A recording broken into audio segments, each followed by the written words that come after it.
Sir last class में हम लोगों ने ल्यूइस डॉट स्ट्रक्चर करा था। ल्यूइस डॉट स्ट्रक्चर करते वक्त हम लोगों ने कुछ लिमिटेशंस भी देखी थी।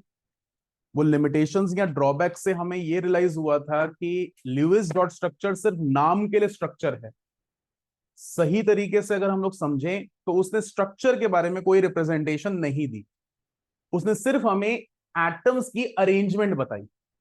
उसने कहा कि सेंट्रल एटम के साथ अगर ये साइड एटम है वो एक बॉन्ड बना रहा है तो दो इलेक्ट्रॉन्स उनके बीच में शेयर्ड है, या दो बॉन्ड बना रहा है तो दो इलेक्ट्रॉन्स उनके बीच में शेयर्ड है। इसके अलावा कोई बातचीत नहीं करी। इवन आपने जब लिमिटेशंस और ड्रॉबैक्स पढ़ी तो उन्होंने क्लियरली आपके ऑक्टेट थ्योरी को भी रूल आउट कर दी। उन्होंने कहा ठीक है ऑक्टेट थ्योरी मैनेज हो रही है, बट इफ इन केस कुछ ऐसे स्ट्रक्चर्स हैं जिनके किसी भी एटम में ऑक्टेट थ्योरी मैनेज नहीं भी होती है तब भी काम चल जाएगा। यानी अभी तक जब आप CO3 2- CO2 कुछ भी ऐसे स्ट्रक्चर्स बना रहे थे तो आपका ऑक्टेट रूल ऑक्टेट थ्योरी हर एक एटम पे अप्लाई हो रही थी। लेकिन जैसे ही आपने SO4 2- देखा, आपने PCl5 देखा, आपको रियलाइज हुआ कि सेंट्रल एटम के आउटर मोस्ट शेल में 8 से ज्यादा इलेक्ट्रॉन भी हो सकते हैं। सिमिलरली आपने BeCl2 BF3 जैसे एग्जांपल्स देखे तो आपको नजर आया कि सेंट्रल एटम के आउटर मोस्ट शेल में 8 से कम इलेक्ट्रॉन्स भी हो सकते हैं और मॉलिक्यूल्स एग्जिस्ट करते हैं। जहां पर पिछले केस में आपने एक्सपेंडेड ऑक्टेट का नाम दिया और इस केस में आपने इनकम्प्लीट ऑक्टेट का नाम दिया। इसके बाद आपने NO2 बनाने की बात करी तो NO2 बनाते वक्त आपके पास एक अकेला इलेक्ट्रॉन भी आया, जिसकी वजह से आपने मॉलिक्यूल को नाम दिया एज ऑड इलेक्ट्रॉन मॉलिक्यूल। यहां तक बात हुई। इसके बाद जब हम लोग ड्रॉबैक्स में आए तो ड्रॉबैक्स में हमें किसी भी मॉलिक्यूल के स्ट्रक्चर की रिप्रेजेंटेशन नहीं दी। क्योंकि मुझे मॉलिक्यूल के स्ट्रक्चर की रिप्रेजेंटेशन नहीं दी, मैं बहुत सारे इंपॉर्टेंट टर्मिनोलॉजी यहां पर डिस्कस नहीं कर पाया। क्या वो टर्मिनोलॉजी रही, किस रीजन की वजह से वो टर्मिनोलॉजी डिस्कस नहीं हुई, ये कहीं ना कहीं हमारी नेक्स्ट थ्योरी ने हमें बताया। और नेक्स्ट थ्योरी का नाम है valence shell electron pair repulsion theory. अगर शॉर्ट में बोले तो VSEPR थ्योरी। इसमें हर एक वर्ड इंपॉर्टेंट है, वो मैं समझाऊंगा अभी, लेकिन पहले कुछ बेसिक से डिस्कशन कर ले। आपके लिए एक मॉलिक्यूल कैसा होता है? लास्ट क्लास में हमने बात करी थी तो हमने बोला था सर मॉलिक्यूल एक स्फेरिकल ऑब्जेक्ट की तरह दिखाई देता है, बिल्कुल रिजेंबल करने की कोशिश करता है एक एटम को। जहां पर एटम के सेंटर पर न्यूक्लियस होता है वहीं पर मॉलिक्यूल के सेंटर पर होता है least electronegative element other than hydrogen, जिसको आप बोलते हो सेंट्रल एटम। जिस तरीके से न्यूक्लियस के आसपास इलेक्ट्रॉन्स घूम रहे होते हैं वैसे ही सेंट्रल एटम के आसपास साइड एटम्स होते हैं और उन साइड एटम्स की अरेंजमेंट होती है। तो हमने सोचा molecule is spherical in structure, but ध्यान से बात को समझें तो वो जो स्फेरिकल स्ट्रक्चर जिसको हम सोच रहे हैं कि वो कुछ ऐसा होगा, ऐसा कुछ सोचा हमने कि वो स्फेरिकल इन शेप होगा, लॉजिकली वो ऐसा नहीं। ये स्फेरिकल इस वजह से दिखता है क्योंकि जो एटम्स हैं, सेंट्रल एटम या साइड एटम जो कि एक दूसरे से बॉन्डेड हैं, वो रंजीत भैया बहुत तेजी से घूम रहे हैं। और वो इतनी तेजी से घूम रहे हैं कि वो एक स्फेरिकल स्ट्रक्चर ओरिएंट करते हैं। They produce a hypothetical spherical structure जिसमें स्फीयर का सेंटर, सेंट्रल एटम वहां पर प्लेस होता है, वहीं पर जो स्फीयर की सरफेस है उस पे हमारे साइड एटम्स प्लेस्ड होते हैं। अगर बाय चांस इस स्फेरिकल ऑब्जेक्ट को मैं रोक दूं, मैं सपोज इनको स्टेशनरी कर दूं या इस मॉलिक्यूल की मैं फोटो क्लिक कर लूं, तो मुझे एटम्स का कुछ अरेंजमेंट नजर आएगा। वो अरेंजमेंट में एक एटम सेंटर पर नजर आएगा और बहुत सारे एटम्स उसके आसपास नजर आएंगे जो कि हमें लग सकता है कि वो स्फीयर की सरफेस पे पड़े हुए हैं। तो हमारे लिए जो मॉलिक्यूल है तेजी से घूमने की वजह से एक स्फेरिकल स्ट्रक्चर दिखाई देता है, बट रियल फॉर्म में अगर मैं उनको एक सेकंड के लिए स्टेशनरी कर दूं तो वो एक रिप्रेजेंटेशन है, एक अरेंजमेंट है बहुत सारे एटम्स की। कैसा दिखाई देगा? ध्यान से बात को समझना। सपोज मैं यहां पर CH4 को रोक दूं तो मुझे CH4 में एक एटम सेंटर पे नजर आएगा, एक एटम आपके पास, एक एटम ऊपर, एक एटम इधर और एक एटम इधर। या मैं SF6 को रोक दूं तो मुझे 6 एटम्स इस तरीके से नजर आएंगे। एंड लाइकवाइज अगर मैं इसको बेटर तरीके से दिखाऊं तो ध्यान से देखिएगा जरा। For me this is CH4, ये कार्बन है, ये हाइड्रोजन है, ये भी हाइड्रोजन है, ये भी हाइड्रोजन है, ये भी हाइड्रोजन है। ये ऐसे ही अरेंजमेंट क्यों दिखा रहा है, उसका रीजन हमें इस थ्योरी में पता चलेगा। अभी हम मानकर चलें तो हमारे लिए ये CH4 है। कबीर का क्वेश्चन आया, सर ये स्फेरिकल कैसे है, ये तो स्फेरिकल नहीं है। तो मैंने कहा कबीर मैंने इसको स्टेशनरी कर दिया, लेकिन मैं इसको बहुत तेजी से अगर घुमाता हूं, सपोज ये बहुत तेजी से घूमे, तो मेरे लिए ये एक सर्कुलर बन रहा है, हाँ या ना। और ऐसे ही ये जब ये सब पूरे के पूरे घूमेंगे तो ये पूरा का पूरा क्या बनेगा, स्फीयर। इस स्फीयरिकल ऑब्जेक्ट में बहुत सारे एटम्स हैं जो बहुत तेजी से क्या कर रहे हैं, घूम रहे हैं। अगर मैं उनको स्टेशनरी कर दूं तो they possess a geometry, arrangement of atoms in such a way that it represents a stable molecule refers to the geometry। ऐसी ज्योमेट्री में CH4 क्यों है, ये CH4 की ज्योमेट्री ऐसी है, ऐसी क्यों नहीं है, इसके पीछे बहुत सारे रीजंस हैं और ये रीजंस हमने समझने। हमारे लिए ल्यूइस डॉट स्ट्रक्चर ने CH4 बनाया था, तो आपने कॉपी में C लिखा, ऊपर H लिखा, नीचे H लिखा, लेफ्ट साइड में H लिखा, राइट साइड में H लिखा, ऐसे CH4 बना दिया था। लेकिन ये CH4 सिर्फ पेन एंड पेपर फॉर्म में सिर्फ अलाइनमेंट दिखा रहा है, सिर्फ बता रहा है कार्बन ने हाइड्रोजन के साथ कितने बॉन्ड बनाए। ये हमें नहीं बता रहा कि ये 3 डायमेंशनल यानी मॉलिक्यूल की फॉर्म में कैसे एग्जिस्ट करता है। Valence shell electron pair repulsion theory मन्नत हमें बताएगा कि हमारे पास जो एटम सेंटर पे लगा है, हमारे जो साइड एटम है, वो ऐसा ही परफेक्ट ज्योमेट्री क्यों पोजेस कर रहे हैं। इस ज्योमेट्री में क्या क्या बड़ी इंपॉर्टेंट टर्म्स हैं।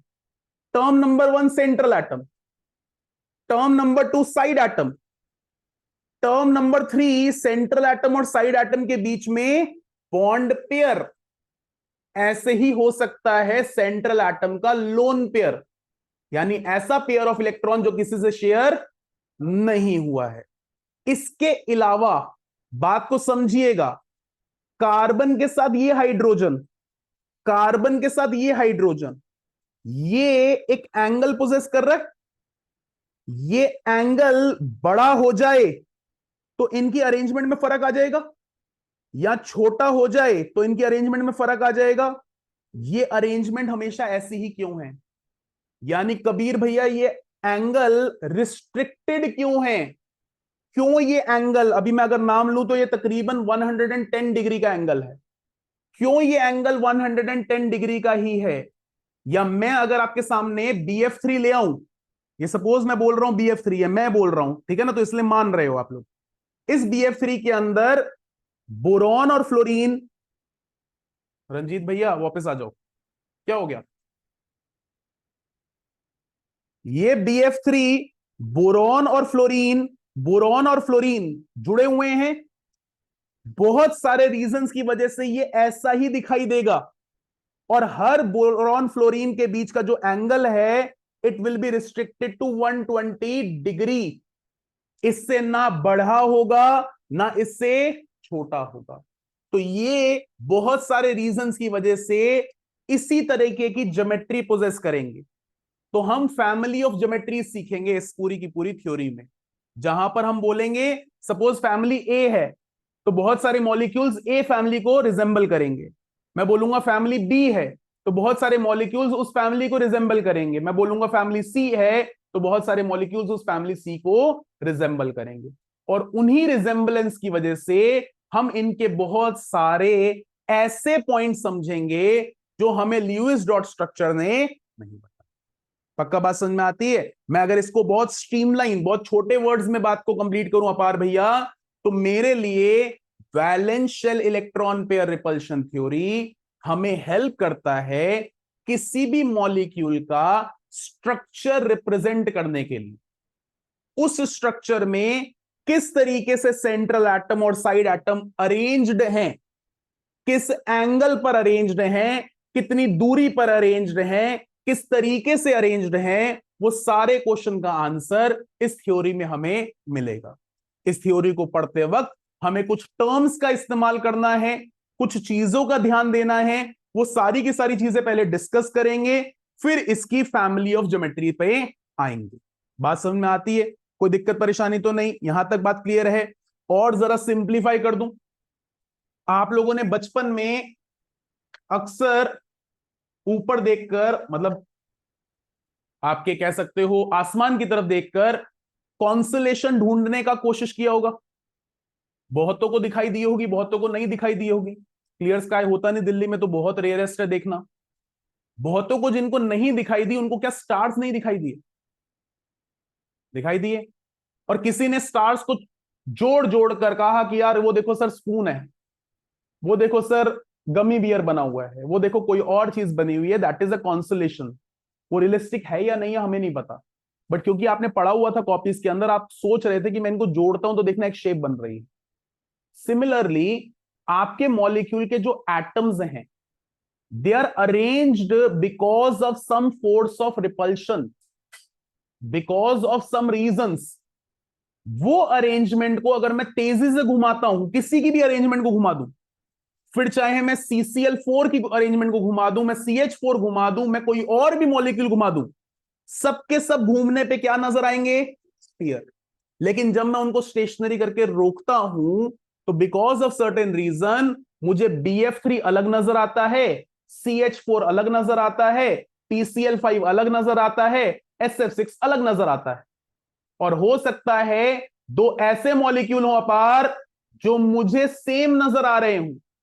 अगर दो मॉलिक्यूल की ज्योमेट्री सेम होगी तो they belong to a single family, और अगर दो की ज्योमेट्री अलग होगी they belong to different families.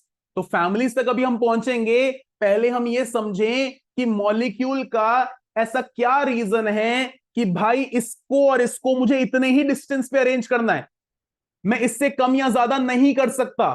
क्यों मुझे सर आप इन दोनों को सिर्फ इसी पे अरेंज करके दिखा रहे हो? मैं एंगल के पॉइंट ऑफ व्यू से दिखाऊं तो क्यों आप मुझे ऐसे ही अरेंज करके दिखा रहे हो? क्यों ये सीधा नहीं है?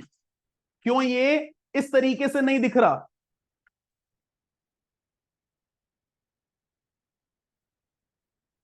क्या हो गया यश भैया?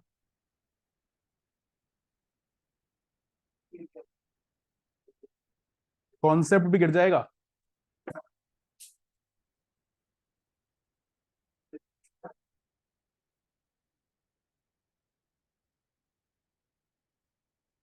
क्यों ये इस तरीके से नहीं? जैसे मैंने बताया वैसा क्यों है, क्यों ये ऐसा नहीं है, या ये ऐसा क्यों है और वो ऐसा क्यों नहीं है, मूवी की तरह मैं ऐसा क्यों हूं वाला। तो आपको ये सारे रीजंस मिलेंगे, ये सारे रीजंस इस थ्योरी के अंदर हैं। एक एक करके चीजों को हम समझेंगे और ऑब्जर्व करेंगे। सबसे पहली चीज और सबसे सिंप्लीफाइड चीज, हम जो सोचते हैं molecule is spherical in shape, logically a fast moving atoms of a molecule make us feel that a molecule is in spherical shape. Otherwise, if it is made stationary, it holds a perfect arrangement of atoms. That arrangement of atom possess a certain geometry. वो geometry atoms के बहुत सारे characteristics की वजह से बनती है, वो ज्योमेट्री में चेंज नहीं होगा। यानी एटम्स की अरेंजमेंट में चेंज, अगर दो एटम्स मिलकर सपोज 120 डिग्री का एंगल दिखा रहे हैं, तो आपकी मर्जी से या मेरी मर्जी से वो 115 डिग्री का एंगल नहीं दिखा सकते। और अगर वो 115 डिग्री का एंगल दिखा रहे हैं, तो आपकी और मेरी मर्जी से वो 120 डिग्री का एंगल, क्योंकि कुछ ऐसी चीजें हैं जिनकी वजह से आपके एक एटम की दूरी दूसरे एटम से डिफाइंड है, आपके एक एटम का एंगल दूसरे एटम से डिफाइंड है। बात समझ में आती है? बड़ी वियर्ड सी बात में करते हैं चीजें। सपोज हर्षवीर एक ऐसा बच्चा है जो क्लास 12 वाले बच्चों से पंगे लेता रहता है। ग्राउंड में गया, क्लास 12th वाले बच्चों को बुली करके आया, अपनी क्लास में आकर भाग कर आ गया। कोइंसिडेंटली क्लासरूम में सिर्फ 2 बच्चे थे, इसके अलावा एक था रंजीत और एक था रंजीत 2.0। अब इन दोनों ने डिसाइड कर लिया किसी तरीके से हर्षवीर को बचाना है। तो बेस्ट तरीका बचाने का क्या होगा कि इसको कवर कर लिया जाए, ये दिखाई ना दे। इन्होंने क्या करा, इसके ऊपर चद्दर डाली, ये बैठ गया, और अब ये एग्जैक्टली इस तरीके से इसके आगे और पीछे खड़े हैं।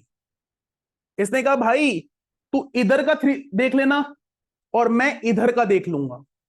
यानी इनकी जो ये अरेंजमेंट है वो एक तरह से हर्षवीर को छुपाने के लिए है। मैं अगर मजाक मजाक में ऐसा कुछ बनाऊं तो टेक्निकली ये पोर्शन एक संभाल रहा है और ये पोर्शन, हाँ या ना?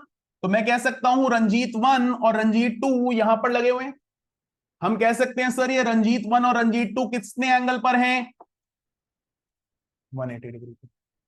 अब यहां पर 3 रंजीत होते तो ये क्या डिसाइड करते, एक भाई तू यहां खड़ा हो जा, एक मैं यहां खड़ा हो जाता हूं, एक आप यहां खड़े हो जाओ, और हम लोग क्या करते हैं अपना हिस्सा डिवाइड कर लेते हैं। आप इतना हिस्सा संभाल लेना, मैं इतना हिस्सा संभाल लूंगा, मैं इतना हिस्सा संभाल लूंगा। अगर थोड़ी सी मैथ्स पड़ी होगी तो सेंट्रल एंगल होता है 360 डिग्री। आज 3 हिस्सों में डिवाइड हो रहा है तो ये एंगल कितना, 120 डिग्री। तो यहां पर अगर कोई थोड़ा सा अंदर बाहर हो जाए तो कहीं ना कहीं आपका जो पूरा का पूरा प्रोसेस है इसको बचाने का वो डेविएट हो सकता है। सिमिलरली जब आप एटम्स की बात करते हो तो एटम्स जो सेंट्रल एटम से जुड़े हुए हैं वो जुड़े किससे हुए हैं, बॉन्ड पेयर से। और बॉन्ड पेयर क्या है, electrons. A pair of electron and a pair of electron. एक पेयर में 2 इलेक्ट्रॉन और एक पेयर में, जरा बता सकते हो इलेक्ट्रॉन इलेक्ट्रॉन में अट्रैक्शन होती है रिपल्शन, रिपल्शन। अगर मैं सोचता हूं कि ये पास यहां पर कहीं होगा तो ये ऐसा नहीं हो सकता। क्यों, क्योंकि अगर आपके पूरे के पूरे स्ट्रक्चर में 2 पेयर हैं तो ये दोनों पेयर एक दूसरे को अपने से मैक्सिमम दूरी पर रखना चाहेंगे। क्या ये मैक्सिमम दूरी है, सरोजनी कह रही है सर है, ये 270 डिग्री है, लेकिन ये है मेजर एंगल, माइनर एंगल क्या है 90 डिग्री। ये इसको धक्का मारेगा ना, और ये भी इसको धक्का मारेगा। ये धक्का मिनिमाइज कब होगा, जब ये दोनों एग्जैक्टली एक दूसरे के आमने सामने हो। तो जब हमारे आसपास 2 साइड एटम हो, 2 बॉन्ड पेयर हो, उनके बीच में रिपल्शन हो, तो कहीं ना कहीं वो इन साइड एटम्स को एग्जैक्टली आमने सामने अरेंज कर देता है। ऐसे ही 3 होते तो 3 वाला भी कहीं ना कहीं जो अरेंजमेंट है वो एक दूसरे को जस्टिफाई करने के लिए, प्लीज सुनना बहुत इंपॉर्टेंट बात है, एक दूसरे को जस्टिफाई करने के लिए, भैया ये रिपेल होगा इसकी वजह से भी और इसकी वजह से भी, है तो पेयर ऑफ इलेक्ट्रॉन। ये रिपेल होगा इसकी वजह से भी और इसकी वजह से भी, ये रिपेल होगा इसकी वजह से भी, और तो कहीं ना कहीं हर एक पेयर बाकी दोनों पेयर को रिपेल कर रहा है और चाहता है कि हमारे बीच में मैक्सिमम डिस्टेंस हो। ये तो इसको कंप्लीटली दूर करना चाहता है, लेकिन ये भी तो दूर करना चाहता है, और ये इसको दूर करना चाहता है, तो कहीं ना कहीं ये भी तो इसको दूर करना चाहता है। तो यहां पर जो ये अरेंजमेंट बना एग्जैक्टली कितने डिग्री पे बना, 120 डिग्री पर। यहां पर ऐसे देखना ये क्या बन रहा है, ट्राइंगल बन रहा है ना। तो ट्राइंगल में कितनी साइड्स, 3, तो 360 डिवाइडेड बाय 3, 120 डिग्री आ रहा है, हाँ या ना? अब ऐसे ही बहुत सारे स्ट्रक्चर्स होंगे जिनमें कहीं ना कहीं अरेंजमेंट हमें जब दिखाई देगा तो उनका एंगल हमारी रिपल्शन की वजह से आएगा। मैं यहां पर पॉइंट्स ऐड करता जा रहा हूं, इसलिए जरा ध्यान से सुनना। पॉइंट्स को बिल्कुल 0 से बिगिन करता हूं। मैंने कहा हम जिस मॉलिक्यूल को स्फेरिकल स्ट्रक्चर सोच के बैठे हैं, अगर आप उस मॉलिक्यूल को स्टेशनरी कर दो तो आपको एटम्स का एक रिस्ट्रिक्टेड ओरिएंटेशन, एक रिस्ट्रिक्टेड पैटर्न नजर आएगा। उस पैटर्न को आप ज्योमेट्री का नाम देते हो। वो ज्योमेट्री इस वजह से अलाइन हुई है क्योंकि यहां पर बहुत सारे पेयर ऑफ इलेक्ट्रॉन्स हैं जो एक दूसरे को रिपेल कर रहे हैं। इन रिपल्शन की वजह से आपकी एक ज्योमेट्री डिफाइन होती है। वो ज्योमेट्री जो डिफाइन हो रही है वो एक सेट ऑफ मॉलिक्यूल्स पे अप्लाई होगी। किसी दूसरे पे अलग ज्योमेट्री हो सकती है, किसी तीसरे पे अलग ज्योमेट्री हो सकती है। अल्टीमेटली ये ज्योमेट्री अराइज होने का सिंगल रीजन है इलेक्ट्रॉन इलेक्ट्रॉन पेयर रिपल्शन। हमने वर्ड सीखा, अभी यहां पर लिखूंगा, valence shell electron pair repulsion theory. यानी जब मैं, सुनना प्लीज, जब मैं सेंट्रल एटम के आसपास के पेयर देखता हूं तो इन पेयर्स में रिपल्शन होती है, और इस रिपल्शन की वजह से ये एक डेफिनाइट ज्योमेट्री पोजेस करते हैं, जिसकी वजह से कोई भी मॉलिक्यूल में कोई भी एटम कैसे भी तरीके से नहीं रखा जा सकता, बल्कि उसको एक पैटर्न पे अरेंज करना पड़ेगा। उस पैटर्न को हम लोग बोलते हैं geometry, where one geometry might be different from another, और where more than one molecules might possess similar geometries. उस ज्योमेट्री का ऐसा होना सिर्फ एक रीजन पे अटका हुआ है, that is electron electron repulsion या pair repulsion caused by the pair involved with central atom. मुझे साइड एटम के पेयर से कोई लेना देना नहीं है, मेरा सारा लेना देना किसके पेयर से है? सेंट्रल। पक्का बात समझ में आ रही है? समझिएगा बात को। तशनीद, सपोज यहां से अपार आया, मैंने हाथ मिलाया, यहां से इंदर आया, मैंने हाथ मिलाया, इसके पास क्या पेयर है, इसके पास क्या पेयर है, इन दोनों में रिपल्शन तो नहीं होगी, लेकिन मेरे पास जो दो पेयर हैं उनमें तो रिपल्शन हो सकती है। मैं अगर इसको पास ले आऊं और इन दोनों में अच्छे खासी लड़ाई है तो एक दूसरे को पीटने लग जाएंगे, तो मैं क्या करता हूं, भाई तू इधर ही रह, उधर मत जा, तू भी इधर मत जा। अल्टीमेटली मेरे जो पेयर ऑफ इलेक्ट्रॉन्स है जो इनके साथ हाथ मिलाया हुआ है, they are responsible in identifying different structures और डिफरेंट ज्योमेट्रीज। पॉइंट समझ में आ रहा है? तो यहां पर हम एक एक करके पॉइंट्स को डिस्कस करते हैं, एक एक पॉइंट को लिखते हैं, फिर इस थ्योरी की बातचीत शुरू होगी। क्लियर है? पक्का? और ये बॉल्स नहीं है, ये बॉल एंड स्टिक डायग्राम है। चलिए इधर देखो, सबसे पहले तो नाम, valence shell electron pair repulsion theory. हर एक वर्ड का अपने आप में मीनिंग है, और कहीं ना कहीं जब भी हम कोई थ्योरी पढ़ते हैं तो हम उसमें कुछ बॉन्ड पैरामीटर्स पढ़ते हैं। बॉन्ड पैरामीटर्स कुछ आप पहले से पढ़ चुके हो, कुछ नए पढ़ रहे हो सकता है कुछ बॉन्ड पैरामीटर्स जो आपने पहले पढ़े थे उनको अलग तरीके से रिप्रेजेंट कर रहे थे, या किसी अलग तरीके से रिप्रेजेंट करो। तो जो रिपीट होंगे हम उनको रिपीट करेंगे, और जो नए आएंगे वो एड ऑन होते चले जाएंगे। तो सबसे पहले जो रिपीट हो रहे हैं दैट इज सेंट्रल एटम। इसको अब हम ए से डिनोट करेंगे। साइड एटम, इसको हम बी से डिनोट करेंगे। उसके बाद bond pair and loan pair of central atom. बेटा मुझे साइड एटम से कोई लेना देना, क्योंकि साइड एटम एक दूसरे को रिपल्शन ऑफर नहीं करते, लेकिन सेंट्रल एटम के सारे पेयर एक दूसरे को रिपल्शन ऑफर कर सकते हैं। तो मेरे लिए lone pair of central atom will be written with small L. इसको हम लोग स्मॉल एल से रिप्रेजेंट करेंगे। बात समझ में आती है? यहां तक सिर्फ टर्मिनोलॉजी आई। अब एक और टर्म जो हम देखेंगे that is bond angle. It is the angle formed between two side atom attached to a central atom। यानी अगर मैं सपोज बोल दूं ये मेरा सेंट्रल एटम है ए, ये मेरा साइड एटम है बी, ये मेरा साइड एटम है बी, तो इनके बीच के एंगल को हम लोग बोलते हैं बॉन्ड एंगल। पक्का? क्या यहां तक कोई दिक्कत, कोई परेशानी? हाँ जी बेटा।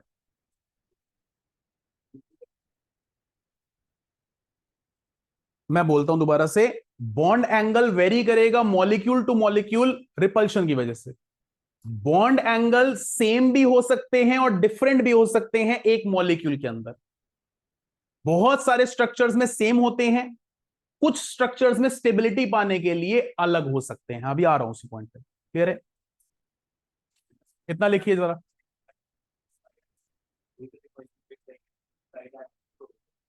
सर साइड एटम एक दूसरे से काफी दूर है, रिपल्शन क्रिएट हो रही है पेयर ऑफ इलेक्ट्रॉन से, ठीक है ना?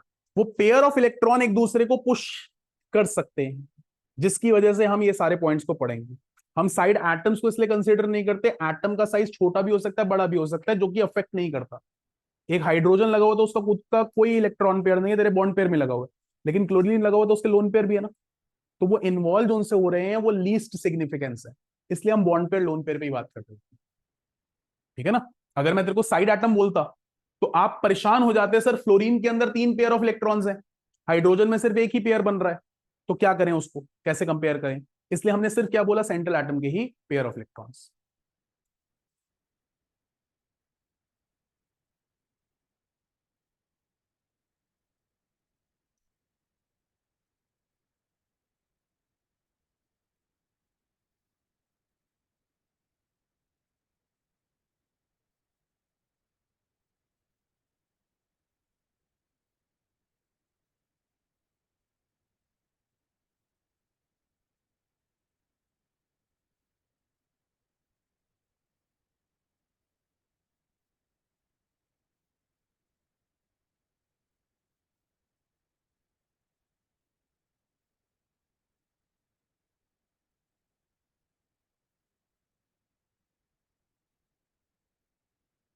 लिख लिया?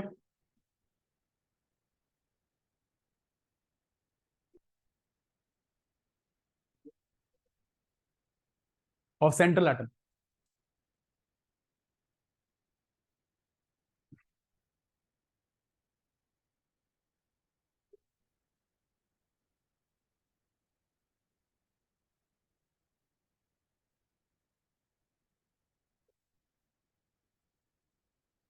लिख लिया?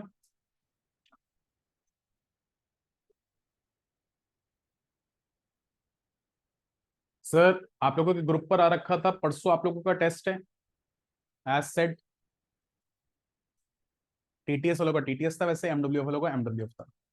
बट मेरा मन कर रहा है एक एक्स्ट्रा क्लास रखने का, ताकि क्लास कंटिन्यूटी भी ना खराब हो। तो what I will be doing is, मैं आप लोगों की कल एक्स्ट्रा क्लास रख रहा हूँ 5:30, सबने अटेंड करनी है 5:30। कबीर भैया, पक्का? सोच लेना। हाँ।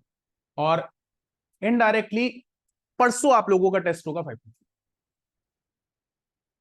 ग्रुप पर आ जाएगा, सब कुछ मेंशन कर दूंगा कि tomorrow will be class and test will be on TTS. पक्का? चलेगा? कोई दिक्कत तो नहीं किसी को? कब है? कोई बात नहीं, कल आ जा बस तू। तो मतलब मेरी क्लास में नहीं आता तो 2 घंटे के लिए आता? मेरे को मेरी क्लास का पता है, और मैं अपनी क्लास के लिए बहुत खड़ूस हूँ। ठीक है, मैं उसको रख लेता हूँ, तेरे को निकाल देता हूँ। चलेगा? कोई बात नहीं, फिजिक्स के मार्क्स मैं लगवाऊंगा। अब देखो, हाँ नेगेटिव की बात कर रहा हूँ, पॉजिटिव सेंस में नहीं बोल रहा हूँ।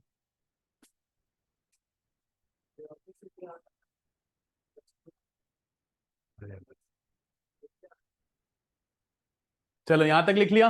अब देखो, electron pair repulsion allows molecules to possess a geometry and a shape following a geometry। बेटा वर्ड ज्योमेट्री में और शेप में फर्क होता है, क्या फर्क होता है अभी विद द टाइम आपको पता चलेगा। अभी हमने यही डिस्कस करा था, इलेक्ट्रॉन पेयर रिपल्शन, क्योंकि इलेक्ट्रॉन पेयर यानी बॉन्ड पेयर या लोन पेयर में रिपल्शंस हैं, जिसकी वजह से मॉलिक्यूल हमें ऐसा या हमें ऐसा दिखाई दे रहा है। यही बात करी थी हम लोगों ने। इसका ऐसा दिखना बिकॉज ऑफ रिपल्शन और इसका ऐसा दिखना बिकॉज ऑफ रिपल्शन। किसी में कम रिपल्शन, किसी में ज्यादा रिपल्शन, तो डिफरेंट डिफरेंट स्ट्रक्चर्स बनेंगे। वो डिफरेंट डिफरेंट स्ट्रक्चर की different geometries and further different shapes होंगे। अब यहां पर प्लीज बात को समझिएगा,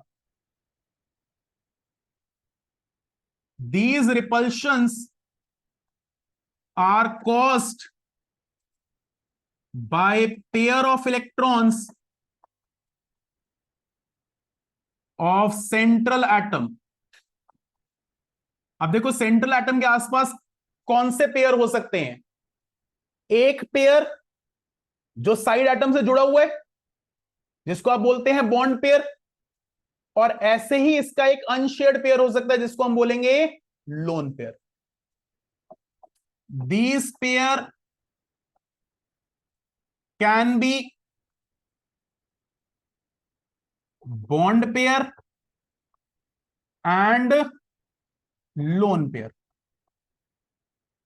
अब यहां पर अपार के मन में क्वेश्चन चल रहा है, सर क्या बॉन्ड पेयर और lone pair same repulsion offer करते हैं या डिफरेंट? मैंने कहा कभी मैग्नेट से खेले हो? कहता हाँ सर मैं खेला हूं बहुत। मैंने कहा कभी दो मैग्नेट्स को पास लाए हो? कहता हाँ जी। मैंने कहा अगर वो दोनों मैग्नेट्स रिपल्शन वाली हूं, यानी पास आने से दूर भागती हूं, जितना पास लाओगे उतना ज्यादा दूर भागे, और अट्रैक्टिव फोर्सेस दिखाएं तो जितना पास लाओगे उतना जल्दी चिपकेंगे। डिस्टेंस कम होने पर अगर वो रिपल्शन दिखा रही हैं तो ज्यादा दूर जाएंगी, और अट्रैक्शन दिखा रही हैं तो पास आएंगे। मैं अभी रिपल्सिव फोर्सेस की बात कर रहा हूं, इलेक्ट्रॉन इलेक्ट्रॉन रिपल्शन की बात कर रहा हूं। तो दो को पास लाने से रिपल्शन बढ़ती है, हाँ या ना? पक्का? अब समझिए, हमारे पास दो सेट के पेयर्स हैं, एक है बॉन्ड पेयर और एक है लोन पेयर। लोन पेयर यानी सर सेंट्रल एटम का पेयर जो किसी से बॉन्डेड, कोई बॉन्डेड नहीं है तो फ्री है, आसानी से घूम सकता है, अपनी जिंदगी जी सकता है।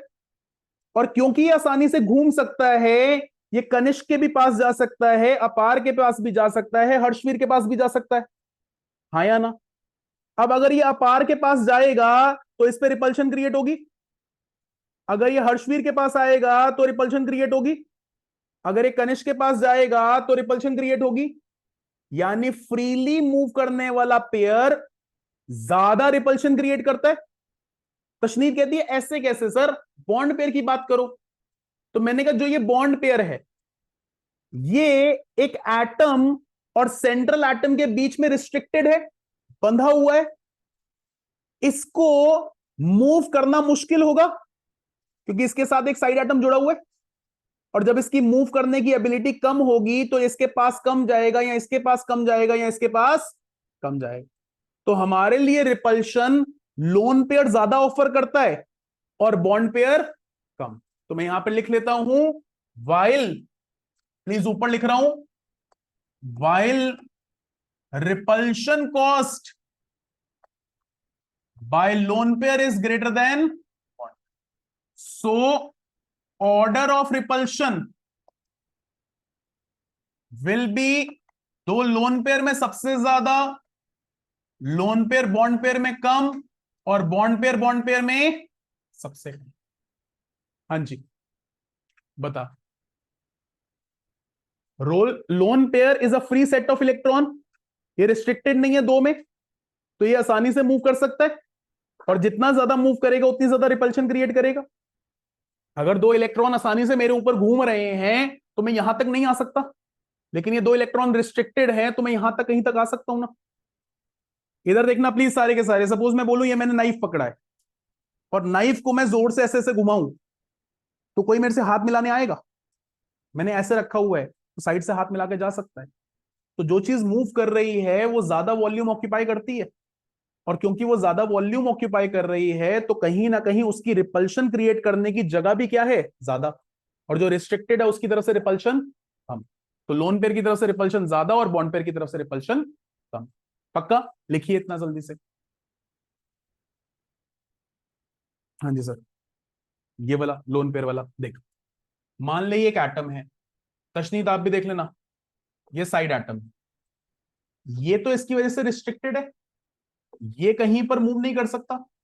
लेकिन मैं अभी आगे जाकर ये शेप बनाऊंगा, मैं बना रहा हूं, ये है आपका free pair of electron which has the ability to move.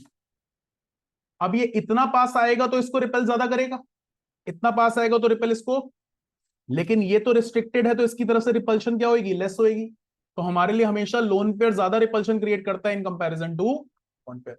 तो अगर दो लोन पेयर आसपास आगे तो ज्यादा रिपल करेंगे in comparison to lone pair bond pair, in comparison to bond pair bond pair. क्या ज्योमेट्री?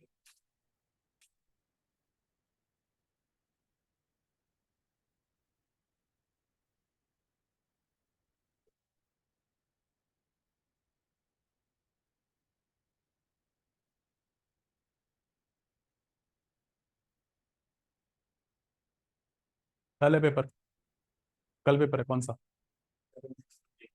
मातृभाषा।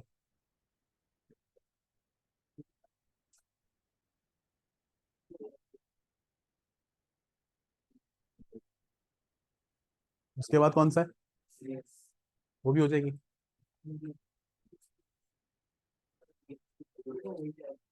उसके बाद पीएचई है ना, तो सीएस वाले एग्जाम के हैं तुम लोग, मेरे पास 2:30 बजे आ रहे हैं दोनों। और जीटीबी वाले, जीटीबी वाला 4 को है ना, 4 अगस्त को पेपर है तुम्हारा। कोई बात नहीं, समझ लेना केमिस्ट्री। कोई और भी है जिसका कोई एग्जाम है आसपास? कब?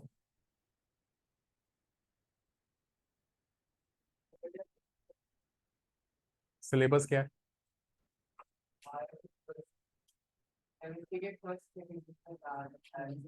शायद वो भी आप लोगों का भी है। नहीं हो गया तुम लोग का? नहीं हुआ या नहीं हुआ?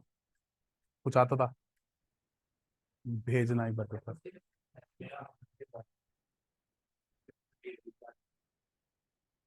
चलो कोई नहीं, यहां तक क्लियर है। अब देखो पॉइंट आता है सर, हम लोग यहां पर बॉन्ड पेयर की बात कर रहे हैं, यहां पर फ्लोरीन लगा हो तो वो एक बॉन्ड बनाता है, यहां पर ऑक्सीजन लगा हो तो कितने बॉन्ड बनाएगा, दो। नाइट्रोजन लगा हो तो कितने बनाएगा, तीन। सर क्या फर्क पड़ता है कि यहां पर एक बॉन्ड पेयर हो, दो हो या तीन हो? अगर पड़ता है तो उसकी बात करिए, और अगर नहीं पड़ता तो भी वो समझा दो। तो बात को ध्यान से सुनना सारे के सारे, प्लीज बाद में लिख लेना। अगर एक साइड एटम है, उसके साथ सेंट्रल एटम ने एक बॉन्ड बनाया हो, दो बॉन्ड बनाए हो, तीन बॉन्ड बनाए हो, लास्ट क्लास का टर्म, उसके साथ बॉन्ड ऑर्डर एक का हो, दो का हो, तीन का हो, यह सिर्फ बॉन्ड स्ट्रेंथ को इंक्रीज या डिक्रीज बताता है, इसका कोई फर्क आपकी रिपल्शन पर नहीं आता। यानी यहां पर ऑक्सीजन लगा हो तो भी यही ज्योमेट्री रहने वाली है, नाइट्रोजन लगा हो तो भी यही ज्योमेट्री रहने वाली है, फ्लोरीन लगा हो, हाइड्रोजन लगा हो तो भी यही ज्योमेट्री रहने वाली। यानी एक साइड एटम के साथ कितने भी नंबर ऑफ बॉन्ड पेयर आपके बने हो, उसका ज्योमेट्री पे कोई रोल नहीं आता। हां लोन पेयर होगा तो रोल आएगा, क्योंकि lone pair offers more repulsion in comparison to bond. पक्का बात समझ में आती है? तो उस कॉन्टेक्स्ट को मैं यहां पर लिख दूं, यहां आप लोगों ने लिख लिया, ये लिख लो जो जो कंप्लीट कर रहा था, ताकि मैं नेक्स्ट पेज पे लिख सकूं।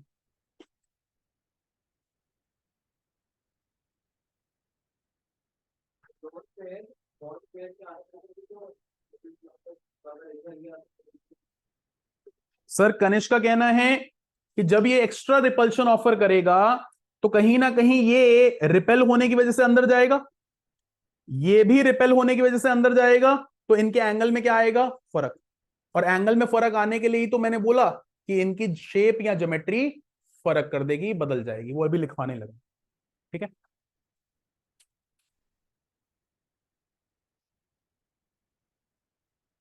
हो गया? चलिए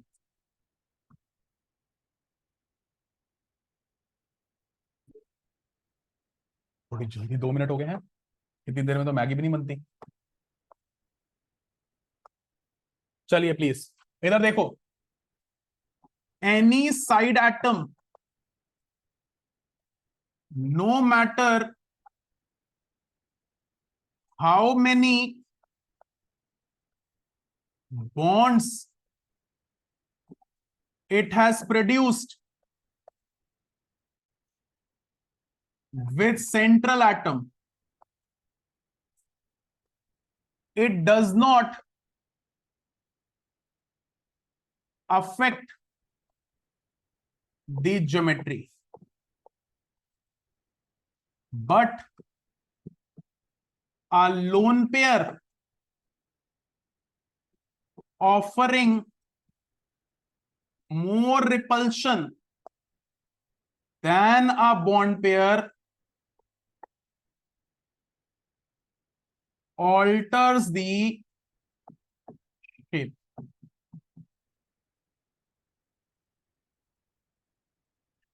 अब यहां पर according to different number of bond pair and lone pair, there can be various geometries.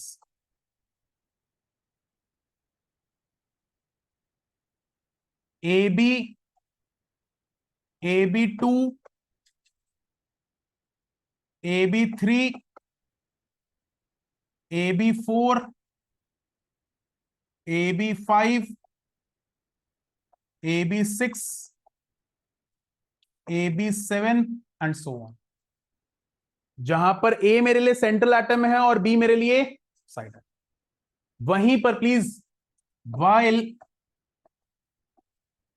each geometry possess a family of shapes, example for AB5,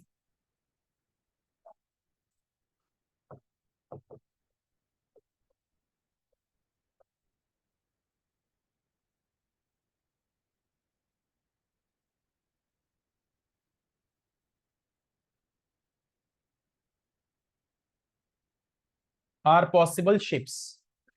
बता रहा हूं, अभी तो मैंने सिर्फ लिखा है।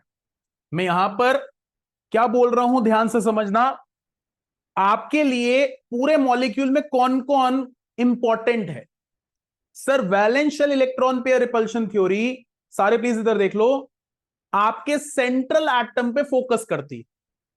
मैंने कहा क्यों, साइड एटम नहीं है? आपने कहा बिल्कुल है, लेकिन सेंट्रल एटम पे इसलिए फोकस करती है क्योंकि सेंट्रल एटम ने ही तो साइड एटम के साथ बॉन्ड पेयर बनाए हुए, सेंट्रल एटम के ही लोन पेयर की बात कर रहे हो, और कहीं ना कहीं जिन रिपल्शन की बात कर रहे हो वो पेयर ऑफ इलेक्ट्रॉन्स सिर्फ एसोसिएटेड किसके साथ है, सेंट्रल एटम। तो मेजर फोकस किसके ऊपर है, सेंट्रल एटम।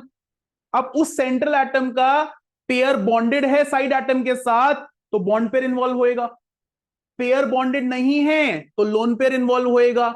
अल्टीमेटली इसके आसपास जो भी पेयर हैं वही रिपल्शन क्रिएट कर रहे हैं और वही ज्योमेट्री असाइन कर रहे हैं।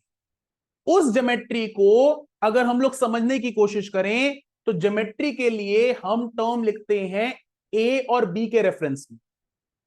ए यानी सेंट्रल एटम, उसके साथ एक साइड एटम जुड़ा हो तो ए बी, दो साइड एटम जुड़े हो तो ए बी टू, तीन साइड एटम जुड़े हो तो ए बी थ्री, चार साइड एटम जुड़े हो तो A B four, likewise A B five, A B six and A B seven. ये मेरे लिए ज्योमेट्री हुई, यानी ऐसे मॉलिक्यूल्स जिनके सेंट्रल एटम का कोई लोन पेयर। अब सर हम लोन पेयर कैसे रिप्रेजेंट करते हैं, तो इंदर मैंने बोला लोन पेयर को हम एल से लिखेंगे। आप ध्यान से देखो ऊपर वाले केस में देयर इज नो एल, यानी मैंने रेफरेंस ज्योमेट्री मान ली। ऐसे मॉलिक्यूल्स की बात कर रहा हूं जिनमें कोई सेंट्रल एटम का लोन पेयर नहीं, लेकिन मैं, प्लीज समझना, सपोज ये मेरे लिए एक ऐसा मॉलिक्यूल है जिसके अंदर सिर्फ सेंट्रल एटम और साइड एटम है, तो एक ज्योमेट्री पोजेस कर रहा है AB4। इस AB4 में से सपोज एक साइड एटम कम होता और सेंट्रल एटम का लोन पेयर होता, तो ये बनता AB3L, लोन पेयर होता ना। तो ये ज्योमेट्री तो भाई इसी AB4 की फॉलो कर रहा है, लेकिन शेप फॉलो करेगा AB3L की। दोबारा से मैंने ये भी हटा दिया, इसके पास एक और लोन पेयर है, तो ये ज्योमेट्री पोजेस कर रहा है यश AB4 की, लेकिन शेप पोजेस कर रहा है AB2L2 की। तो हमने बोला हमारे लिए बिना लोन पेयर वाली ज्योमेट्री, उनका ही जो स्ट्रक्चर होगा उसको शेप भी बोलेंगे, लेकिन अगर मैं एक बॉन्ड पेयर हटाकर लोन पेयर लगा लेता हूं, तो वो सारी की सारी फैमिली सिर्फ क्या कहलाएगी? शेप्स। यानी AB4L, AB3L2, AB2L3 जिनमें L लगा हुआ है वो शेप्स हैं, लेकिन वहीं पर अगर उन L को रिप्लेस कर दूं B से, AB2L3 में 3L को रिप्लेस करता हूं B से तो बनता है AB5, AB3L2 में से 2L को रिप्लेस करता हूं B से तो बनता है AB5, AB4L में से L को रिप्लेस करता हूं B से तो बनता है AB5, और AB5 खुद वो शेप्स हैं जो AB5 ज्योमेट्री को बिलोंग करती। दोबारा से बोल रहा हूं, ध्यान से सुन लेना तशनीद, बहुत इंपॉर्टेंट बात है। ज्योमेट्री और शेप अभी नेक्स्ट क्लास में भी दोबारा से समझाऊंगा, लेकिन अभी के लिए बहुत इंपॉर्टेंट बात है, हमारे लिए बिना लोन पेयर वाले स्ट्रक्चर्स ज्योमेट्री कहलाते हैं। उनको हम पेरेंट ज्योमेट्री बोल रहे हैं, और कह सकते हैं पेरेंट शेप भी बोल रहे हैं। अगर इंदर में एक बॉन्ड पेयर हटाकर लोन पेयर लाता हूं, फिर दूसरा लाता हूं, फिर तीसरा लाता हूं, तो ये डिफरेंट डिफरेंट शेप्स हैं ऑफ अ कॉमन ज्योमेट्री। मन्नत फिजिक्स बाद में पढ़ लेंगे। अगर हमारे पास एक कॉमन शेप की, मतलब एक कॉमन ज्योमेट्री की बात करें ऑफ डिफरेंट शेप्स, तो सपोज मैं एग्जांपल लूं AB4 का, AB4, AB3L, AB2L2, ये सब शेप्स हैं एक कॉमन ज्योमेट्री के जो है AB4। या मैं बात करूं AB5, AB4L, AB3L2, AB2L3, ये सारी शेप्स हैं एक कॉमन ज्योमेट्री के जिसका नाम है AB5। बात समझ में आती है? अभी सिंपल सा वर्ड समझ रहे हैं, शेप हमारे लिए एक फैमिली को बिलोंग करती है। फैमिली कौन सी? बिना लोन पेयर वाली। पक्का? तो जो फैमिली का हेड होगा बिना लोन पेयर वाला, वही ज्योमेट्री कहलाएगा, वही शेप कहलाएगा। लेकिन एक बॉन्ड पेयर हटाकर लोन पेयर लगाता चला जाऊंगा, तो वो सिर्फ क्या कहलाएंगे? शेप्स कहलाएंगे। तो AB6 फैमिली की shapes AB6, AB5L, AB4L2, AB3L3 and so on. अभी सब कुछ हम हमसे बात करेंगे, जल्दी से इसको कॉपी कर रहे हो, यहां तक की बातचीत बहुत इंपॉर्टेंट है। कह सकते हैं हमने इस पूरी थ्योरी का 5% कंप्लीट कर लिया। कितना परसेंट होगा? हद है यार, परसेंट तो 100 ही होगा। अच्छा, ढक्कन उठा ले।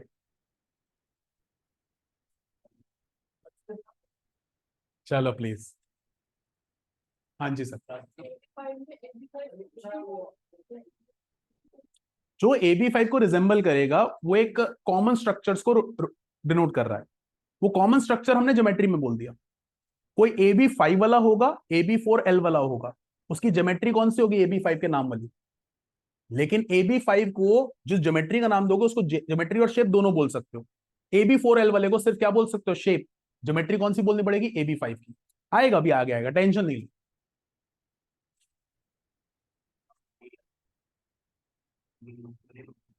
करना ही है अगली क्लास में, यहीं तक रख रहा हूँ सर, टेंशन क्यों ले रहे हो? हाँ जी सर।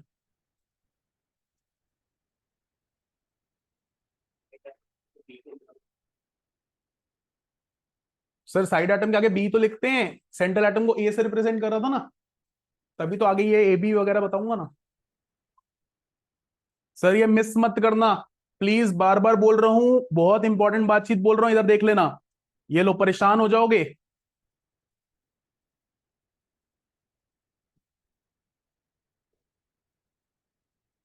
और अगली क्लास में जादू दिखाऊंगा।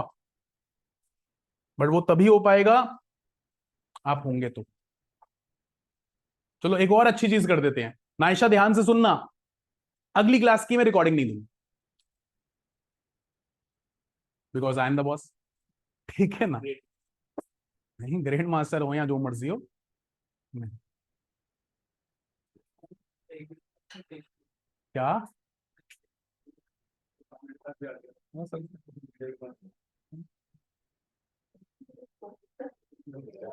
Will discuss. मैं बता देता हूं, नॉलेज इंस्टीट्यूट, उसमें केमिस्ट्री का जेई मेंस नीट का फैकल्टी, ग्रेड मास्टर की फ्रेंचाइजी का मैं हूं।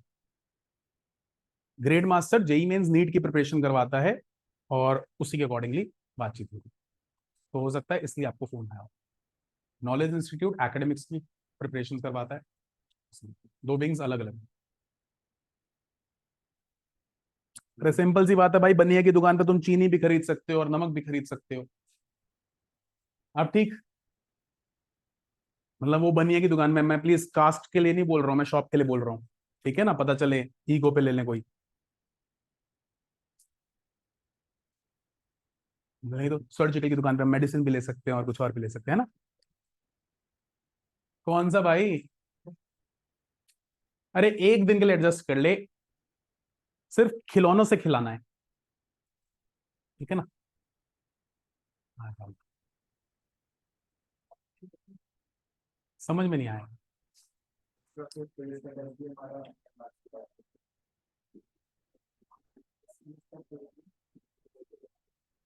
वो पर्सनल लेवल पर रिक्वेस्ट कर सकते थे। कभी तो करना ही है ना, कल नहीं करवाऊंगा, परसों नहीं करवाऊंगा, उसके अगले दिन भी तो करना ही है ना। ऐसा तो है नहीं कि नहीं करना।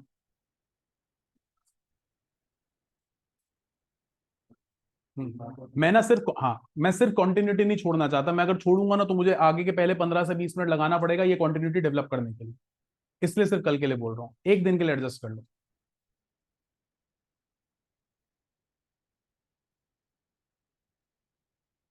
और अगर आपको लगता है कि हाँ आप वीडियो से प्रॉपरली देख सकते हो, I give up the liberty, बस जा। जिनका टेस्ट है सिर्फ उनके लिए।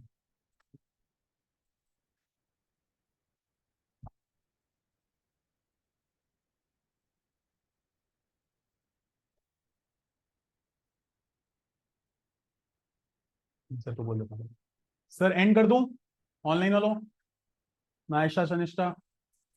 Yes sir. ओके बेटा। हाँ जी सर।